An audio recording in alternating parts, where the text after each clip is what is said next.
to escape from the catches of BREN Esports. Pero again, it all boils down to Execration, mga kaibigan, as we head on to the land of Dawn. Execration on the blue side, Saire sa kanyang Terizla, Chaknu on the Akai, May as the Selena, Zapnu on the Fighter Cho, and Pakbit naman ang gamit ng Lunox. For the side of BREN Esports, going to be Teng on the Leomord. Coco will be the carry, Haze as the Grok, Yuji will be the Esmeralda, and Rebo will play the Aurora. Pero Chaknu dito naipit, nahuli, and makukuha agad ni Teng yung first blood, and that is a good start for an offlaner. This is actually very curious to me, no? Yung Lunox nilagay na sa middle lane, and Terizla went on to the middle lane. The Lunox went to the safe lane, bottom lane, and Terizla went to the middle lane just to secure yung buff invade nila against BREN Esports. And ayun na nga, UG being gone on here by Execration, and mapapatay sila ng dalawa dito alongside Haze, and this is the invade na hinaharap na Execration. Teng will fall likely as well, and double kill para kay Terizla, pero there's gonna be a punish para kay Aurora. BREN Esports, they lose 3 for the 1 kill. Okay, Rebo dito actually rotating, pero kung iisipin mo, si Sire dito, natumba siya, nasa kanya yung 2 kill, but at the same time, he is acting as a utility. Zapnu dito trying to go for Rebo. Rebo dito, will he go down? Pero andito na yung 4 na tao from the side of BREN Esports. Zapnu will go down. Yep, that's kill going in favor of BREN Esports. Yung nga sinabi natin. Coco will get a very good start here as he got the first kill. Remember yung carry kapag na-bounty hunter emblem siya rito. Kapag binigyan mo ng kill yan, talagang masaya siya. Even though they're losing resources here on the bottom lane, syempre hawak pa naman nila yung carry, so hindi ganun kalaki yung worry ng BREN Esports. The proper timing na hinaharap nila dito is yung level 4 ni UG, pero that has been shut down by Execration. Level 2 lang yung Esmeralda natin. And take note, yung Selena natin level 4 na kanina pa siya nandito sa may bottom lane just to make sure na a lot of pressure is being applied on this lane. Hindi makalapit yung Leomord sa torre niya. And sa top lane, Rebo actually being chased here by Execration. Mapapatay siya ni Cho, and Coco is left alone to farm here on the top lane, and that's another kill going in favor of Execration. So yun nga, kung iniisip lang natin dito pro team fight, yes, Aurora is a good pick, pero kung iisipin mo yung laning, he can get punished as well. Exactly. Ganito yung mga punish na nakikita natin sa kanya. As long as si Sire dito at si Zapnu, makikita siya at mananakop siya, it would take like a second to take down an Aurora. Ganun yung nature ng hero na to. It was an answer for BREN Esports na you have a hero that can deal with the teamfight presence of Execution, pero the problem still exists para sa kanila ng hina ng early game nila. Sobrang hina. Yes, you might say that you have the Grok Esmeralda, pero yung rotations kasi na Execution, look at the heroes. Yung Selena pa lang hero na patay na, pero the Lunox has been slain actually by Rebo here on the bottom lane. Esmeralda will jump in as well, level 4 na, and here comes the penalty zone. Look at the BREN Esports lineup met, mga kaibigan. Execution, inipit na nila yung BREN dito sa lane na to. Lahat ng pressure, lahat ng kills makukuha ng Execration. And look at that, Execration dito just toying with the side of BREN Esports. Walang makuha yung BREN Esports dito na objective as of now, kasi kumbaga lahat talaga hawak na hawak ng Execration ngayon. Yep. And even though the carry is free farming in the top lane, mind you, Execration, they only want the objectives. They're not chasing for kills here. Kapag binigay ng BREN Esports yung heroes nila sa ibang lane, they will willingly take that. Yung carry, hindi malaking problema yan. They are taking so much on the bottom lane. Si Eugene na force pa umikot to. Level 5 pa lang yung Esmeralda natin at this point. So yung mid-game momentum ng BREN Esports medyo napapahinto na ng Execration kasi they're getting a lot at the start. And remember, yung Esmeralda natin, kailangan mag-snowball yan. Pero at this point, 0-2-2 on UG. Ang laki ng problema ng BREN Esports. Ang laki ng problema ng BREN Esports. But on the middle lane, Midnight, ito yung pinaka-counter reaction, sabihin na ginagawa nila. They're just pushing the lanes. And yun naman talaga kumbaga you're just trying to mend a wound na para hindi siya lumaki.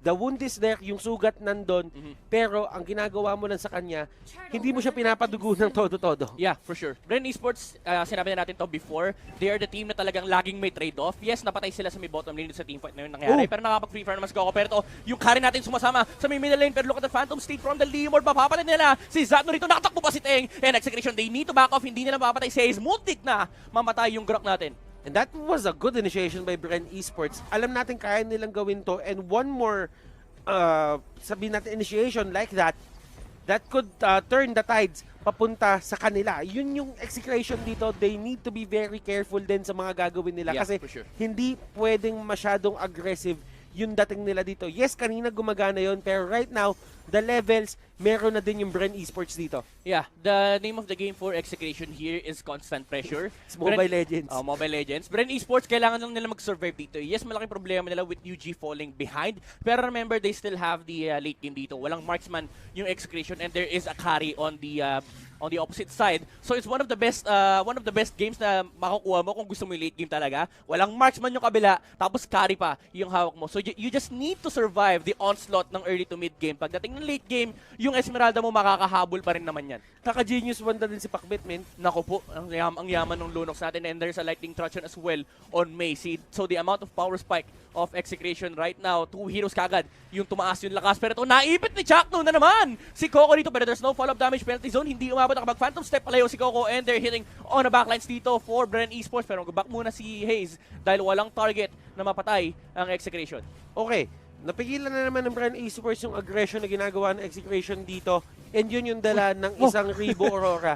Huwag nakita mo yun, last, yung araw ni Selena, nakuha pa yung buff. Nakuha pa yung buff. Hindi talaga sila magbibigay dito. Kumbaga, yan yung yan yung tatak ng lineup ngayon na Execration. Si Sire, si Chakno, si May, sila yung gagawa dito ng paraan para talagang manalo sila into the early game. Yep, and ito yung sinasabi natin kanina, no, yung constant pressure. Yes, you might be tempted to take the kills, pero if you're getting the objectives that you want, which is the tower, at hindi nakakapag-farm yung carry, mind you, sumama siya sa may middle lane kanina, you're happy for Execration kasi you're getting a lot on the Lunox and the Selena right now. Remember yung Selena natin, ayan, naka-lightning truncheon, natataas pa yung damage yan. I think Calamity River or Clock of Destiny na dyan bilhin, or maybe Holy Crystal. Kasi nagiging popular na rin yung combination na yun, yung Truncheon and Holy Crystal, just to amplify yung mid-game power spike din ng isang Selena. Pero again, for BREN Esports, they just need to survive. So Execration, at some point, kailangan nyo nang itodo yung pressure na ina-apply nyo sa BREN Esports. Okay, so BREN Esports, right now, they are just, sabihin natin, turtle. Nag-turtle lang sila dito.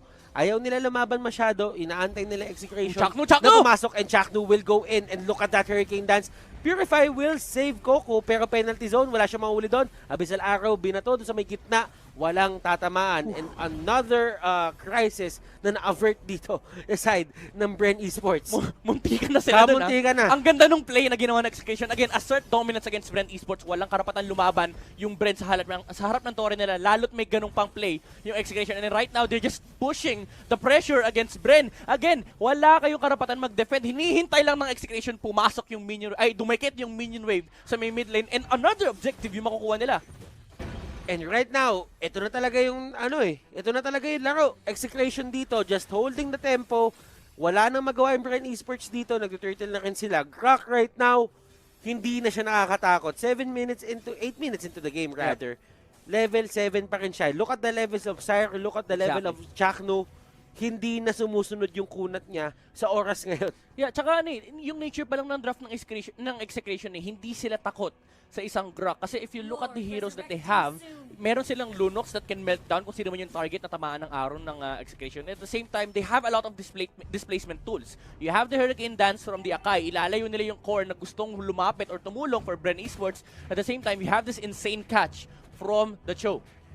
Actually, for Execration, this is a very greedy lineup, pero na-punish lang talaga ang BREN Esports masyado dito. Kumbaga, nag-react sila sa ginagawa ng Execration. And you wouldn't really want to react, lalo na kapag kunyari yung early game na Execration, ganito kalakas. Yeah, and Pacbet, he realizes na hindi sila pwede umabot ng late game dito. Usually, the item choice is mas greedy. Minsan yung Blood Wings or yung Divine Glaive pa, pero he went for the Holy Crystal. Mid-game momentum item, pero ito nahuli. Bakit sa Star? Look at the penalty zone. BREN Esports, kailangan yung magtakbuhan. Teng dito makakatakbo ba? And look at Zapno with the flicker in. Nahuli with the Hurricane Dance pa. And Execration, the double kill will be secured by the Akai. And yung tatlong heroes ng BREN Esports bumalik na sa kanilang bahay.